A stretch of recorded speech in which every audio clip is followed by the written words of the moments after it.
नमस्कार दोस्तों, मैं हूं आपका दोस्त आचार्य गौरव और आज हम बात करने वाले हैं सूर्य देव अपना राशि परिवर्तन करने वाले हैं। वृषभ राशि से निकलकर अपने मित्र बुध की राशि यानी मिथुन में प्रवेश करने जा रहे हैं। 15 जून 2026 सोमवार का दिन दोपहर के समय 12:58 यानी कि दोपहर का समय जो रहेगा 12:58 PM पर ये रहने वाला है। ये जो बड़ा संयोग है ये सोमवती अमावस्या का एक महासंयोग भी इसके साथ यहाँ पे जुड़ रहा है जो उसकी विशेषता को और अधिक बढ़ाने वाला है। हर 30 दिनों के अंदर सूर्य अपना राशि परिवर्तन करते हैं, यानी 0 से 30 डिग्री एक राशि में रहेंगे, उसके बाद फिर अपना राशि परिवर्तन करते हैं। ज्योतिष में सूर्य का मिथुन राशि में गोचर क्या है खास, या क्या सावधानियाँ हमें इसमें रखनी चाहिए। देखिए, थोड़ा सा मैं आपको समझाना चाहता हूँ सूर्य के बारे में। हमेशा से मैं कहता हूँ कि सूर्य जीवन के अंदर जो हमें यश प्रदान करता है, हमारे अंदर जो कहते हैं ना ख्याति मिलना, लाइफ के अंदर फेम मिलना, लोग आपके ऑरे को पसंद करते हैं, लोग आपके प्रभाव से प्रभावित होते हैं। नेगेटिव या पॉजिटिव वो एक अलग कॉन्सेप्ट है, क्योंकि सूर्य की स्थिति खराब है तो नेगेटिव ज़्यादा होता है, सूर्य की स्थिति अच्छी है तो पॉजिटिविटी ज़्यादा मिलती है। तो कुल मिला के सूर्य का ये गोचर हमारे जीवन के अंदर एक विशेष रोल लेकर आता है, सभी ग्रहों को बल देता है। अगर मैं समझूं थोड़ा सा इसको और राशिफल से थोड़ा हटा के अगर मैं लेके चलूं तो देखिए, अगर भारत की कुंडली का एक अंदाज़ा हम लेना चाहें तो भारत की कुंडली के अंदर ही ये जो स्थिति है ये कुंडली बनती है। कुंडली के दूसरे भाव के अंदर भारत के जब आज़ाद हुआ तो भारत की वृषभ लग्न कुंडली बनी, दूसरे भाव में सूर्य का गोचर आना। इसके बारे में हम थोड़ा सा जानते हैं। सूर्य का गोचर जिस दिन होने वाला है इस दिन सोमवती अमावस्या भी है, और अमावस्या के दिन गोचर का वहाँ होना और ये परिस्थितियाँ देश और दुनिया के लिए क्या रिजल्ट लेकर आने वाली है, राशि पे भी चलेंगे। सबसे पहले आप समझें कि भारत की कुंडली का एक अनुमान अगर हम लगाएं तो भारत जब आज़ाद हुए तो भारत की वृषभ लग्न कुंडली उदित हुई। कुंडली उदित होते के साथ ही यानी कि भारत की जो मिथुन राशि है, भारत की कुंडली मिथुन राशि दूसरे भाव में आती है। सूर्य का गोचर हमारे भारत की कुंडली से निकल के हमारे दूसरे भाव में गोचर करने वाला है, जहाँ पे चंद्रमा अमावस्या का समय बनता है, वहीं पे बुध भी विराजमान है अपनी राशि के अंदर। सूर्य ठीक 180 डिग्री आगे से भारत की कुंडली में अष्टम भाव को देख रहे हैं। अष्टम भाव में कौन सी राशि बनती है? वो है मिथुन राशि। मिथुन राशि का स्वभाव क्या है? अग्नि तत्व, फायर। और इन दोनों का जो कॉम्बिनेशन है ये कहीं ना कहीं दर्शाता है, जैसा मैं कहता हूँ वीडियो के स्टार्टिंग में मैंने बताया कि सूर्य है सबसे प्रमुख। आपकी कुंडली में जो सूर्य है वो आपको एक अच्छा औहदा देता है। अब देश और दुनिया की बात करें तो आपके जो एरिया के कोई बहुत नामी व्यक्ति, किसी गांव में रहते हो तो वहाँ के सरपंच, किसी शहर में रहते हो तो वहाँ के नेता, और अगर पूरे भारत की बात करें तो सबसे ऊंची गद्दी पे जो बैठे हुए लोग हैं, सूर्य उनकी कुंडली में भी कहीं ना कहीं कोई हलचल लेकर ज़रूर आएगा। क्योंकि भारत की कुंडली में अष्टम भाव को देख रहा है तो कहीं ना कहीं ये कॉम्बिनेशन दर्शाता है, अष्टम भाव पे सूर्य की दृष्टि, सूर्य का स्वभाव गर्म है और अष्टम भाव में एक अग्नि तत्व राशि का होना कहीं ना कहीं जैसे कि किसी के स्वास्थ्य को लेकर अचानक से आप कहीं ये सुन सकते हो आने वाले समय के अंदर, कुछ ही महीनों के अंदर ऐसी परिस्थितियां बनती हैं कि किसी व्यक्ति जो सबसे टॉप की सीट की मैं बात कर रहा हूँ, 1-2 सीट जो हैं सबसे टॉप की भारत के अंदर, उनमें किसी न किसी कॉम्बिनेशन के अंदर स्वास्थ्य का अचानक से गिरना, चाहे आप कितने ही माइंडेड हो, चाहे आप कितने ही चाणक्य नीति आप लगाइए, लेकिन वो आपके स्वास्थ्य से कनेक्टेड नहीं है। वो स्वास्थ्य एक अलग चीज़ है। आपके स्वास्थ्य के अंदर कहीं ना कहीं आपको गिरावट महसूस होगी और बहुत प्रबल रूप से होने वाली है। यानी जो चाणक्य हैं हमारे भारत के अंदर, जो सबसे सर्वोच्च जो बताना चाह रहा हूँ हमारी राजनीति में, उनके स्वास्थ्य के अंदर गड़बड़ होना, अचानक से स्वास्थ्य का बहुत तेज़ी से गिरना और निरंतर स्वास्थ्य के अंदर कमियां आना, ऐसे गोचर की स्थिति भी बनती है भारत के प्रमुख को लेकर। कुंडली में भी कहीं ना कहीं कोई मार्केश की स्थिति, अच्छी स्थिति जैसे कि मेरे को नज़र नहीं आ रही, तो इसीलिए मैं इस ज्योतिष को वहाँ से आपको कनेक्ट करके बताना चाह रहा हूँ कि भारत की कुंडली में भी कॉम्बिनेशन गलत है, पर्सनल कुंडली में भी उनके जो है दिक्कतें बनती हुई नज़र आ रही हैं यहाँ पे। तो कुल मिला के मेरे हिसाब से किसी बड़े अच्छे लेवल के नेता का कहीं ना कहीं कोई स्वास्थ्य लेके परेशानियां, दिक्कतें और कहीं ना कहीं कोई मार्केश की स्थिति गोचर के अनुसार बनती हुई नज़र आती है। भारत की कुंडली में क्योंकि अग्नि तत्व नीचे आता है तो कहीं ना कहीं जनता के अंदर, जैसे मैं काफ़ी समय से कहता आ रहा हूँ, अभी स्थितियां इतनी बेहतर नहीं हैं, ये नाजुक स्थितियां हैं, यानी दंगों का बहुत अधिक बढ़ना और कहीं ना कहीं भारत के अंदर ही, क्योंकि राहु केतु भी सुख भाव में बैठे हैं और दशम भाव में बैठे हैं, रोजगार के अंदर दिक्कतें बढ़ना और सुख भाव में केतु का आना कहीं ना कहीं भारत की कुंडली में सुख को ख़त्म कर रहा है। ये मैं काफ़ी समय से कहता हूँ, 2025 में मैंने ये बात बोली थी कि ये परेशानियाँ चलेंगी अभी। तो कुल मिला के दंगों का होना, अग्नि तत्व जैसे कांड होना, फिर से ऐसी परिस्थितियाँ नज़र आती है, क्योंकि सूर्य जा रहे हैं किस राशि में, मिथुन में। किसी वायु दुर्घटना का होना, ऐसी परिस्थितियाँ भी यहाँ पे नज़र आती हैं। तो मैं कहूँगा कि आप सतर्क रहें, भीड़ भाड़ के इलाकों में ना जाएं और कोशिश करें ट्रैवलिंग जितना कम हो सके उतना आप अपने आप को फोकस करोगे, क्योंकि अग्नि तत्व जैसी चीज़ें, जैसे कि ट्रेन का एक्सीडेंट होना, किसी जगह पे आग लग जाना, जैसा भी रिसेंट में हमने देखा ऐसी परिस्थितियाँ बनी, एरोप्लेन के अंदर आग लगना, ऐसी परेशानियाँ कहीं ना कहीं आपको हाल फिलहाल में 15 जून से ही आपको ये चीज़ें सुनने को कहीं ना कहीं देखने को मिलेंगी। तो सतर्क रहें, सावधान रहने का प्रयास आपको यहाँ पे करना चाहिए। अब हम बात करते हैं राशियों के बारे में कि ये जो गोचर है विशेषकर आपकी राशियों पे कैसा असर लेके आने वाला है। अगर मैं बात करता हूँ मेष राशि यानी एरीज के बारे में, तो देखिए ये गोचर आपकी कुंडली के तीसरे भाव में बनता है। हम केवल आज सूर्य के बारे में बात करेंगे।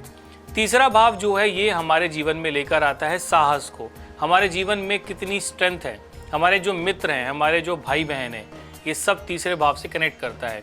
सूर्य का काम गलत नहीं है, लेकिन सूर्य क्या करते हैं, थोड़ा सा सोच को डिफरेंट कर देते हैं। यानी आपको आपके जितने भी जो फ्रेंड सर्कल हैं या आपके जो भाई बहन हैं, एक अजीब सी उदासी सी आप महसूस करोगे, उनसे कहीं ना कहीं डिटैच होते हुए आप नज़र आओगे। तो आपको क्या करना है, उनकी बात को सुनना है, उनके सामने अपनी बातों को जितना एक्सप्रेस करोगे या उनकी परेशानियों को जितना सुनोगे, आपको अच्छे रिजल्ट इसके मिलने शुरू होंगे। यानी उनके साथ आप कनेक्ट होने का प्रयास करिएगा, अपनी बात शेयर भी करें, उनकी बातों को सुनने का प्रयास भी करें। साथ ही साथ तीसरा भाव होता है यात्राओं का। यात्राओं के लिए मेष राशि वालों ये समय बहुत अच्छा आपके लिए रहने वाला है। यानी अगर आप ट्रैवल करते हो, किसी घूमने के स्थान पे भी आप जा सकते हो, किसी व्यापार के काम के लिए भी आप जा सकते हो, ये आपके मन को भी शांत करेगा और अच्छे रिजल्ट कहीं ना कहीं ये जून का महीना 15 जून के बाद से कहीं ना कहीं चीज़ें जो है वो बेहतर होती हुई यहाँ पे नज़र आ रही है। खासकर मेष राशि वालों के लिए अगर मैं कहूँ तो आँखों का ध्यान आपको रखना चाहिए। आँखों से जुड़ी हुई कोई भी परेशानी आपको लगती है या दिक्कतें आ रही हैं, ज़रूर अपने डॉक्टर से आप सलाह लें, अच्छे रिजल्ट इसके आपको मिलेंगे।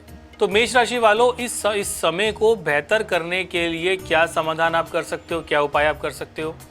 देखो मैं कहता हूँ कि सबसे अच्छी तरीका आपके लिए यही है, जैसा मैंने कहा कि प्रैक्टिकल भी चलें और साथ ही साथ आप छोटे छोटे उपाय भी कर सके। उपाय के तौर पे सबसे अच्छा आपके लिए क्या है, आयते हृदय स्तोत्र का आपको पाठ करना है। नियमित रूप से आप ये नियम बना लीजिए, सुबह के समय उठे, स्नान करें, आयते हृदय स्तोत्र का पाठ करोगे, विशेष लाभ मिलेगा। अब बात करते हैं हम वृषभ राशि के बारे में, यानी टॉरस। दूसरे भाव में सूर्य का गोचर मैं कहता हूँ गलत नहीं है, लेकिन सूर्य एक ऐसे ग्रह हैं जो ऊर्जा से भरपूर हैं। अब अगर ये दूसरे भाव में बैठेंगे तो क्या होगा, दूसरा भाव होता है हमारा परिवार, हमारा कुटुंब होता है। दूसरा भाव क्या है, हमारे जीवन के अंदर हम कैसा बोलते हैं, हम किस प्रकार चलते हैं, आंखों का भाव भी है कहीं ना कहीं।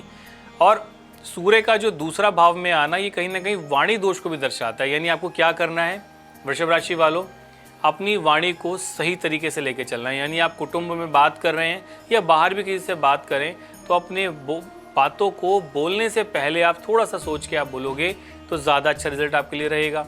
दूसरी चीज़ क्या है, मसालेदार खाना या तला भुना खाने से आपको बचने का प्रयास करना चाहिए। पेट थोड़ा सा यहाँ पे आपको डिस्टर्ब कर सकता है। और जैसा होता है डिवाइसेस को चलाना, अपनी आंखों का ख्याल आपको यहाँ पे रखना चाहिए। कुटुंब में लोगों के साथ अपने व्यवहार को मिलाने का प्रयास करेंगे, क्योंकि सूर्य विच्छेद का कार्य करते हैं। थोड़ा सा इस चीज़ को आप ध्यान रखोगे तो आपके लिए विशेष लाभ रहेगा। ये समय और अच्छा कैसा रहे, डेली आपको क्या करना है, सूर्य भगवान को जल देना है। नियमित रूप से सुबह उठें, स्नान करें, सूर्य भगवान को जल चढ़ाएं और वहीं से अपनी गलतियों के लिए आप माफ़ी मांगें और अपने जीवन में तरक्की के लिए, क्योंकि दूसरा भाव क्या है, दूसरा भाव मैंने कहा सेविंग का भी है। आप हालांकि आज के समय के अंदर बहुत मुश्किल ही होता है कि व्यक्ति दो पैसे जोड़ पाए, लेकिन सूर्य दूसरे भाव में होता है तो कहीं ना कहीं चीज़ों को जला देता है। तो बेहतर ये, जैसे आपने सेविंग करी, सेविंग करने के बाद अचानक से आपका सारा पैसा निकल गया बिना बात के, आपने किसी नुकसान में दे दिया, किसी की दवाइयों में चला गया, उससे बचाने का प्रयास मैं करना चाह रहा हूँ। तो बेहतर यही है कि जितना हो सके अपनी गलतियों के लिए आप माफ़ी मांगें, सूर्य भगवान को आप जल चढ़ाएं और विशेषकर अपनी वाणी सामने वाले से सोच समझ के आपको बात करनी चाहिए। अब बात करते हैं मिथुन राशि के बारे में। मिथुन राशि यानी जेमिनी, आपके लगन में ही सूर्य का प्रभाव यानी सूर्य गोचर करने वाले हैं 15 जून को। एक अलग ही आप एक ऊर्जा महसूस करोगे, अलग ही लेवल पे आप अपने आप को फील करोगे। लगन में ही इतना ऊर्जावान ग्रह का आना, ये कहीं ना कहीं आपकी पर्सनैलिटी को तो निखारेगा, लेकिन दूसरा एंगल क्या है समझने का मिथुन राशि वालों? दूसरा एंगल है कि कभी कभार हम ज़्यादा ओवर कॉन्फिडेंस हो जाते हैं, उससे बचने का आपको प्रयास करना है। लोग आपको पसंद ज़रूर करेंगे, लेकिन अगर आप चीज़ों को लोगों के साथ मिल के चलने का प्रयास करोगे तो ज़्यादा अच्छा रहेगा। यानी इस दौरान ओवर कॉन्फिडेंस से बचने का प्रयास करना है। सूर्य की 7वीं दृष्टि आपके सप्तम भाव पे आती है। सप्तम भाव क्या है? शादी भी है और व्यापार भी है, रोज़ाना की कमाई भी है और आपके जो कलीग्स हैं। अगर आप एक ऑफिस में काम करते हो तो अपने कलीग्स के साथ अपनी बातों को स्पष्ट रूप से रखने का प्रयास करिएगा। आपके जो बॉस हैं या स्वयं आप बॉस हो तो कोशिश करें कि बहुत सोच समझ के आप बात करें और सामने वाली व्यक्ति की बात को सुनने का प्रयास करें।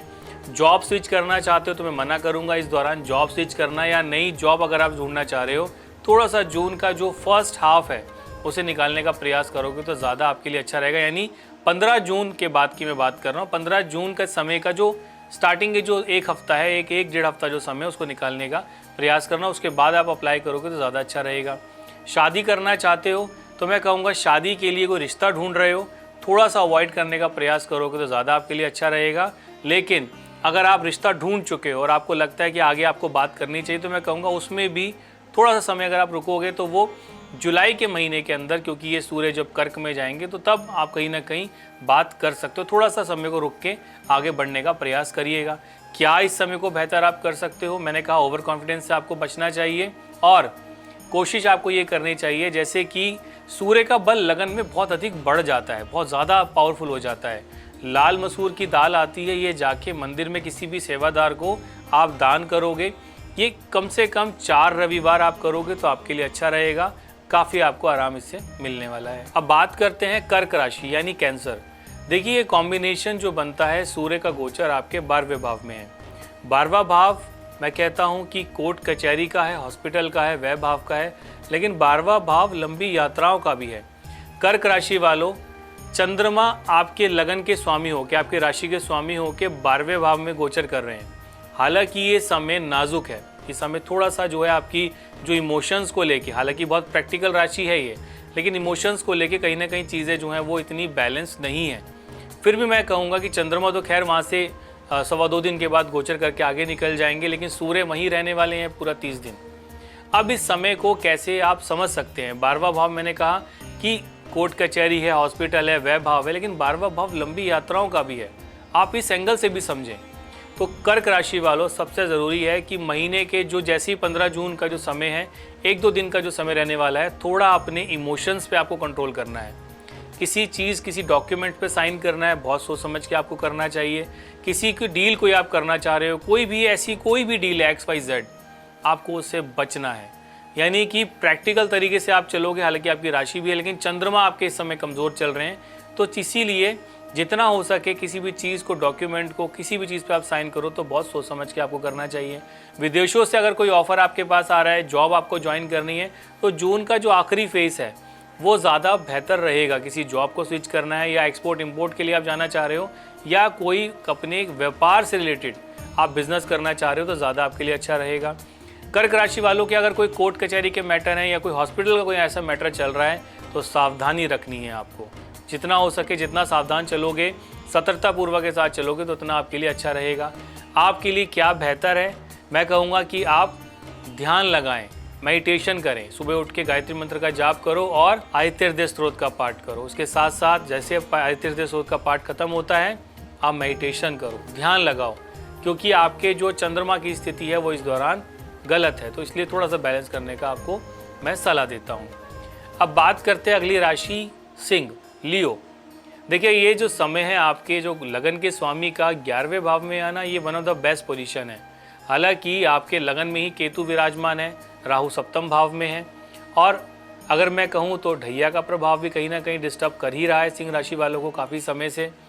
तो कुल मिला के मेरा आपको सिर्फ ये गाइडेंस देना है कि ये जो 11वें भाव में सूर्य का गोचर है, गोचर तो बहुत अच्छा है, लेकिन ये रेशो रहने वाला है 50-50। अगर मैं थोड़ा सा और डिस्क्राइब करूं तो पिछले 2-3 सालों से, अगर 2023 से ही लेके चलूं, 23 के बाद से ही सिंह राशि वालों का इतना बढ़िया समय मैं नहीं देख पा रहा हूं। ऐसा कोई समय आया हो कि बहुत बेहतर हो। ये जो गोचर है, गोचर भी बहुत अच्छा है, लेकिन राहु लगन का राहु केतु कहीं ना कहीं डिस्टर्बेंस डालता ही डालता है। सबसे अच्छा तरीका क्या है, अगर आप लंबी यात्राओं पे जाना चाहते हो तो बहुत सोच समझ के आपको जाना चाहिए। कोई किसी के ऊपर भरोसा, आपको मैं कहूँगा थोड़ा सा आपको कम करना चाहिए। बहुत इमोशनल राशि होती है ये, तो कोशिश ये करना है कि भरोसा थोड़ा सा आपको लोगों पे कम करना है। ट्रैवलिंग लंबी यात्राओं का करना चाहते हो तो बहुत सोच समझ के आप जाएं। और अगर आप किसी प्यार की गारंटी लेते हो या किसी के लिए आप अफेयर में हो या किसी को पसंद करते हो, जून का महीना थोड़ा सा अवॉइड करोगे। जुलाई फिर भी जब मैं कहूँगा बेटर रहेगा। तो आपकी कुंडली के लगन में ही जब ये गोचर करेंगे तो one of the best position आपके लिए रहने वाली है। तो कुल मिला के मैं ये कहूँगा कि इसीलिए इसमें आपको बचने का प्रयास करना चाहिए। गारंटी लेना, किसी के लिए कमिटमेंट करना, थोड़ा सा बचने का आपको प्रयास यहाँ पे करना चाहिए। समाधान क्या कर सकते हो, सूर्य भगवान को जल चढ़ाओ। नियमित रूप से ओम घृणी सूर्याय नमः इस मंत्र का जाप आप करोगे, विशेष लाभ आपको मिलने वाला है। अब बात करते हैं कन्या राशि यानी विर्गो।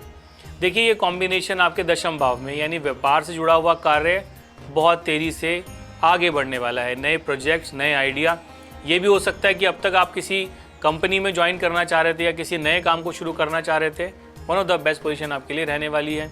कोई नया वाहन, कोई नई प्रॉपर्टी भी लेने के यहाँ पे योग बनते हैं। यानी पिछले काफ़ी समय से कन्या राशि वालों की स्थिति जो है वो इतनी बेहतर नहीं थी, क्योंकि ये 12वें भाव का जो केतु राहु का कॉम्बिनेशन है ये डिस्टर्ब तो कर रहा है, लेकिन ये कहीं ना कहीं जब सूर्य आपके दशम भाव में आएंगे, भाग्य को छोड़ के आ रहे हैं, तो कहीं ना कहीं ये कॉम्बिनेशन कन्या राशि वालों बहुत अच्छा आपके लिए रहने वाला है। नए आइडियाज़, नया करियर, बहुत अच्छे तरीके से आप इसमें आगे बढ़ सकते हो।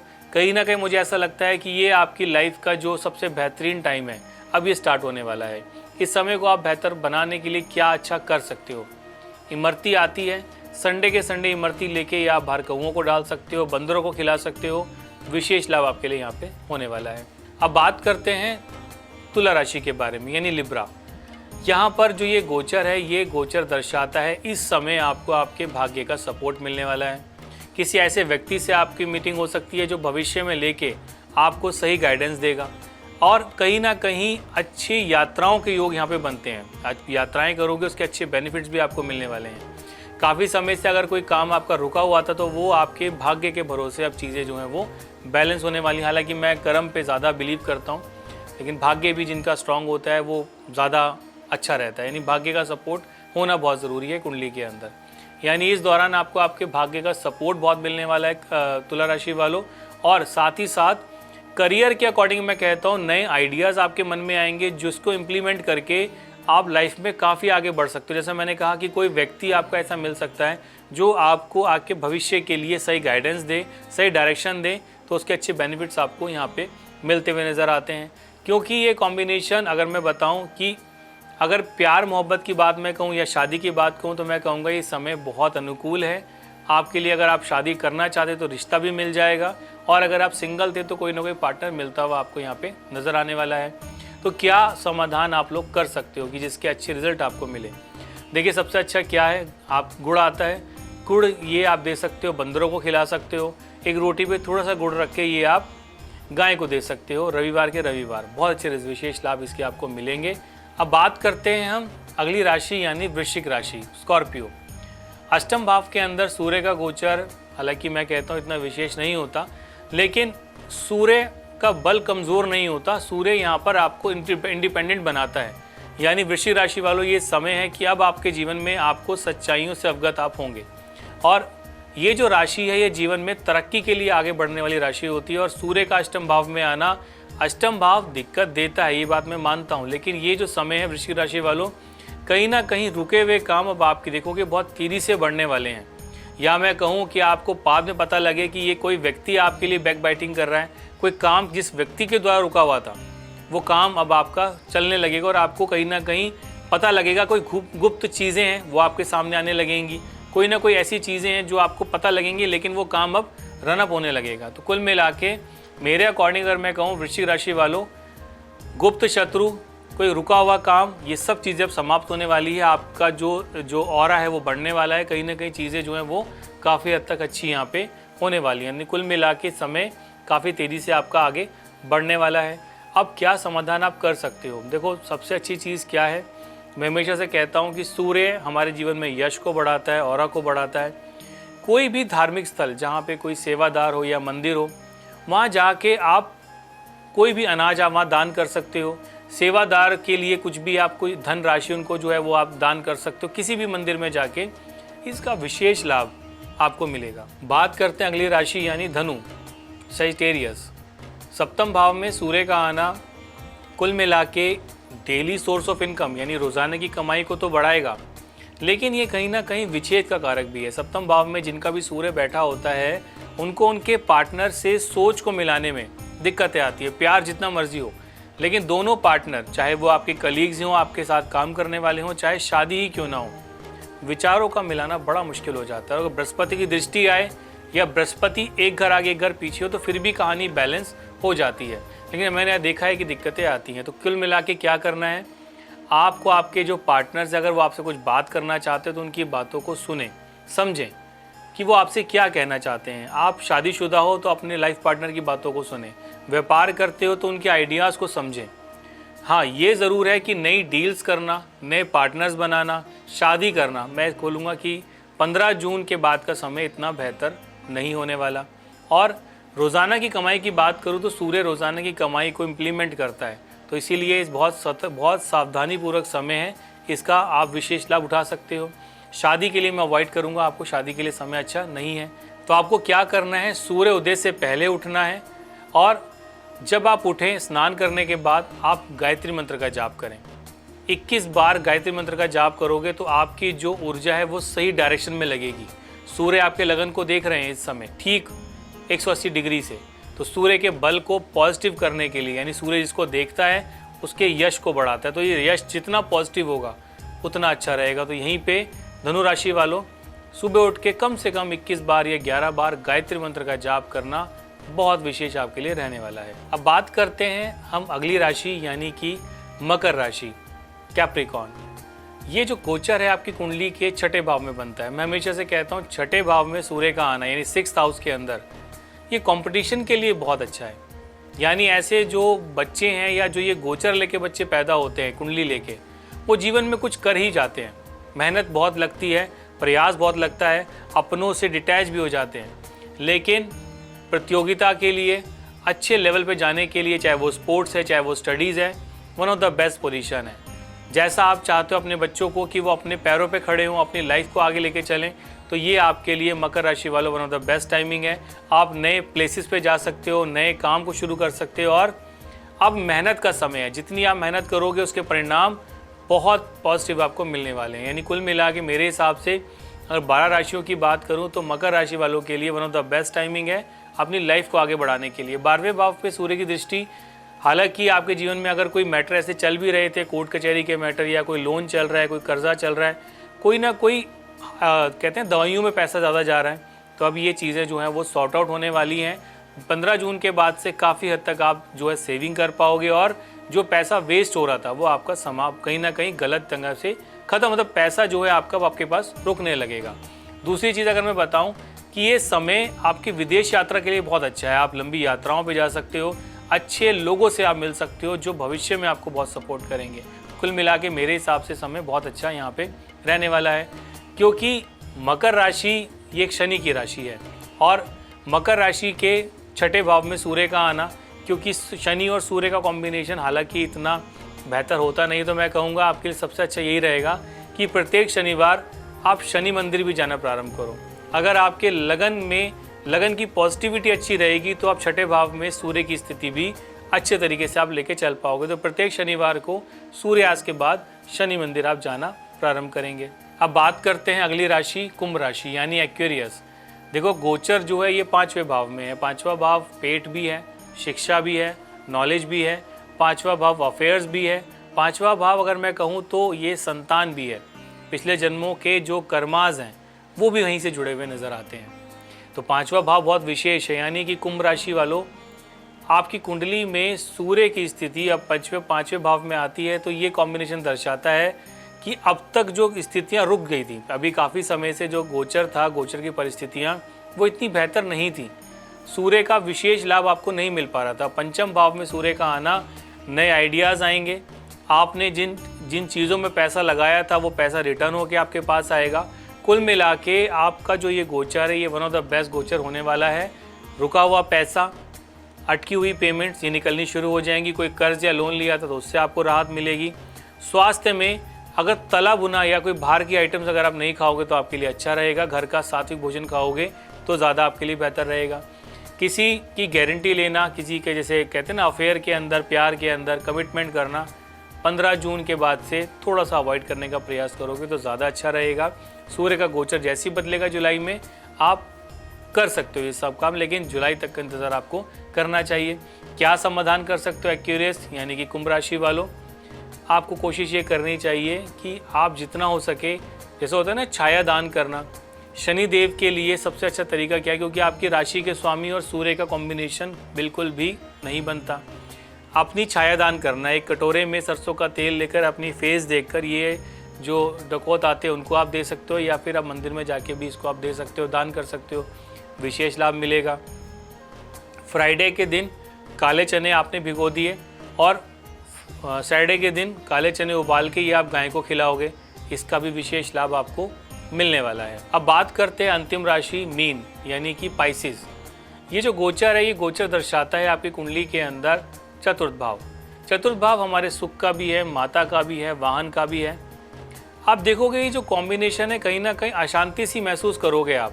आपके जो चतुर्थ भाव के अंदर आना यानी पेट की परेशानी, थोड़ी गैस की परेशानी आपको तंग कर सकती है, एसिड का बनना, और कहीं ना कहीं ये कॉम्बिनेशन दर्शाता है घर के अंदर जो वातावरण है वो इतना फेवरेबल आपको महसूस नहीं होगा। विच्छेद का कारण आपको कहीं ना कहीं लगेगा, सोच का ना मिल पाना, तो वो मिलाने का प्रयास आपको करना चाहिए। दूसरी चीज़ क्या है, अगर आप वाहन लेना चाहते हो, कहीं ना कहीं ये combination one of the best combination है नई प्रॉपर्टी के लिए, वाहन के लिए। माता का स्वास्थ्य, जितना ज़्यादा आपकी जो मदर है आप तक स्वास्थ्य को लेकर परेशान चल रही होंगी, आप कहीं ना कहीं कोई आइडिया, कोई रास्ता उनको ज़रूर मिलेगा। कोई ना कोई योगा, कोई ना कोई एक्टिविटी वो ज्वाइन कर सकती हैं, जिससे उनको काफ़ी हद तक आराम मिलेगा। और अगर मेडिसिन उनकी चल रही थी तो आप कोशिश करें कि मेडिसिन भी वो टाइम पे लें। क्या समाधान आप कर सकते हो? सबसे अच्छा तरीका अगर मैं कहूँ तो अपने दिन की शुरुआत ब्रह्म मुहूर्त से आपको करनी चाहिए। सुबह जल्दी उठिए, सूर्य भगवान को जल चढ़ाइए, और क्योंकि ये समय ढैया का भी है, ये भूलना नहीं चाहिए। और शनि भी आपकी राशि में ही विराजमान है, मीन राशि के अंदर, अब वक्री भी हो जाएंगे जुलाई के अंदर।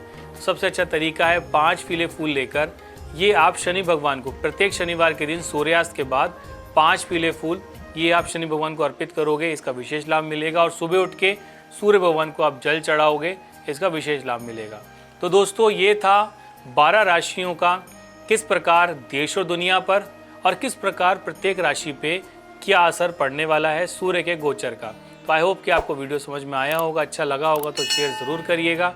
आज के वीडियो के लिए इतना ही, इजाज़त दीजिएगा। नमस्कार।